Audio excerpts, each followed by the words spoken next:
Assalamualaikum warahmatullahi wabarakatuh. Selamat pagi anak-anak. Bagaimana kabar hari ini? Semoga kalian semua masih diberikan kesehatan oleh Allah Subhanahu wa taala. Jangan lupa tetap jaga kondisi, jaga imun dan istirahat yang cukup.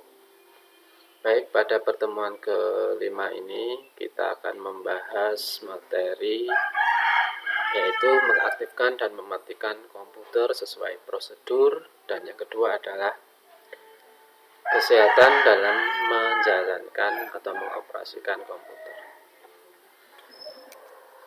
Tujuan pembelajaran: setelah mempelajari materi ini diharapkan kamu dapat menjalankan menghidupkan komputer atau laptop sesuai dengan prosedur. Yang kedua, menerapkan prosedur kesehatan dalam menjalankan komputer atau laptop. Langsung saja kita mulai materi yang pertama, yaitu mengaktifkan komputer yang benar. Yang pertama, pastikan kabel sudah terpasang dengan benar. Kabel listrik yang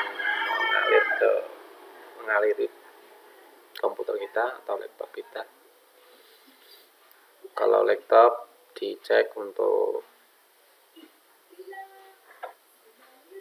baterainya apakah masih penuh atau tidak. Kalau masih penuh, nanti tidak usah dicolokkan untuk kabel chargernya.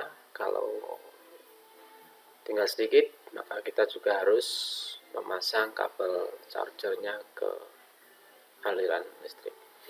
Yang kedua, hidupkan stabilizer voltage jika ada. Kalau ada stabilizer atau UPS, ini kita nyalakan. Kalau tidak ada, berarti ya tidak usah. Yang ketiga, hidupkan CPU dengan menekan tombol power pada CPU. Untuk tombol power biasanya ditandai seperti gambar sebelah kanan ini. Dicari bisa di atas, di depan, di samping kanan, samping kiri. Dicari untuk gambar seperti ini. Ini adalah tombol power.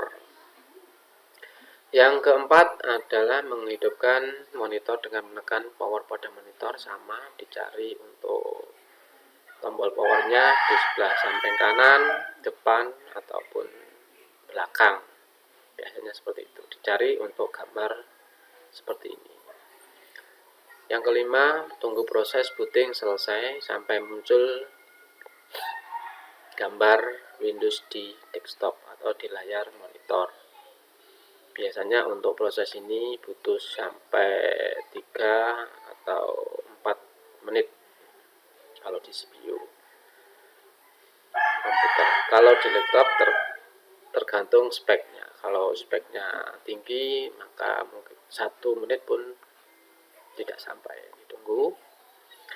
Setelah muncul tampilan Windows di monitor atau di layar, berarti komputer tersebut sudah siap dipakai. Itu untuk mengaktifkan komputer yang benar, menyalakan komputer dengan benar. Selanjutnya, untuk mematikan, ini kita ambil contoh di Windows 10. Atau kita bisa klik tombol start yang pertama. Ini tombol start di sebelah kiri bawah. Ini ada tombol start, ada gambar atau ikon jendela. Diklik sebelah kiri, kemudian akan muncul menunya. Di sini kita klik menu powernya. Setelah kita klik power, di sini akan muncul 3 menu lagi, ada sleep, ada shutdown, ada restart. Nah, untuk mematikan nanti kita pilih pada shutdown. Kalau kita pilih sleep, maka komputer akan tidur atau mati sementara. Kalau kita tekan tombol di keyboard, maka dia hidup lagi kalau kita pilih pada sleep. Kalau kita pilih pada restart, maka komputer akan mati sebentar, kemudian hidup kembali. Itu restart. Kalau shutdown, itu adalah mematikan. Setelah dimatikan, seandainya ingin menghidupkan, ya kita harus menekan tombol power on off lagi.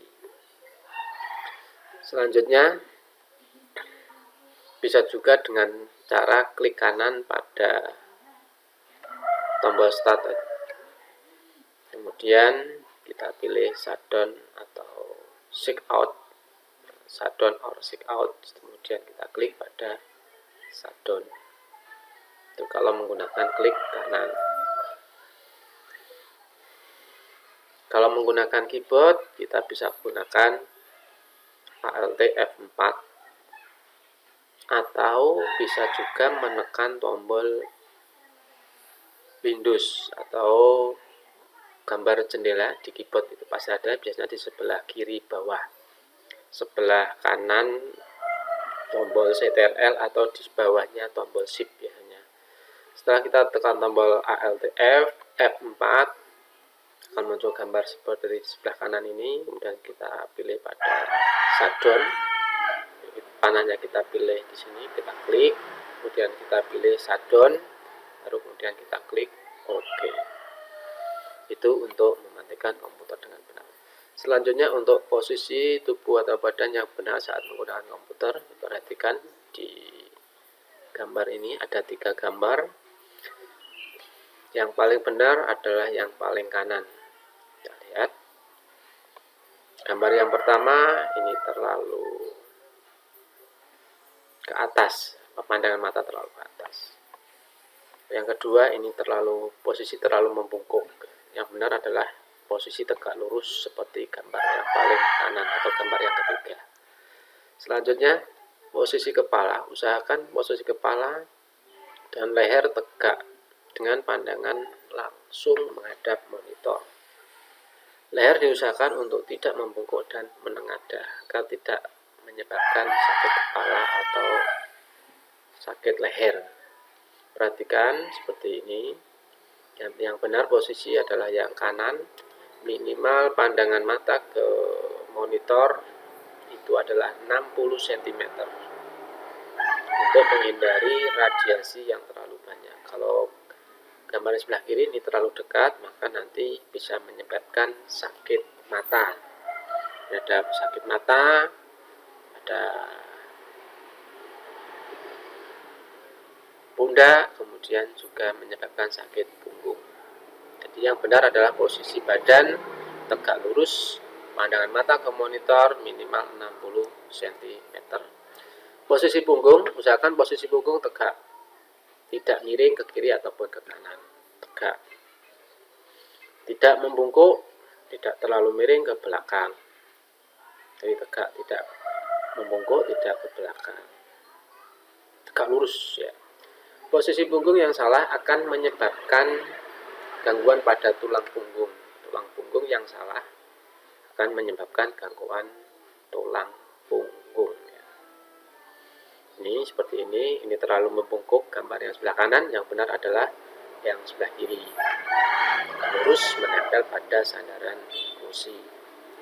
Posisi pundak, usahakan pundak tidak terlalu terangkat ke bawah dan tidak terlalu ke bawah. Apabila otot bahu terasa rileks, berarti posisi pundak sudah benar. Otot bahu yang tegang akan menyebabkan kita cepat lelah dan menderita nyeri otot.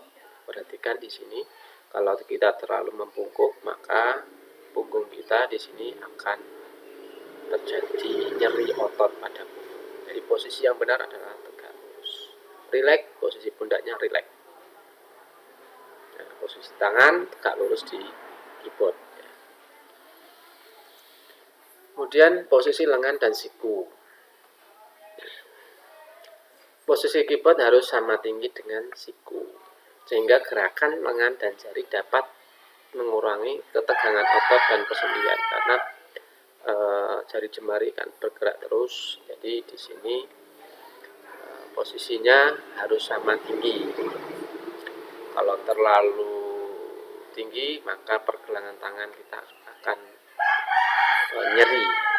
Posisi lengan yang baik adalah ketika tangan kita berada di samping kanan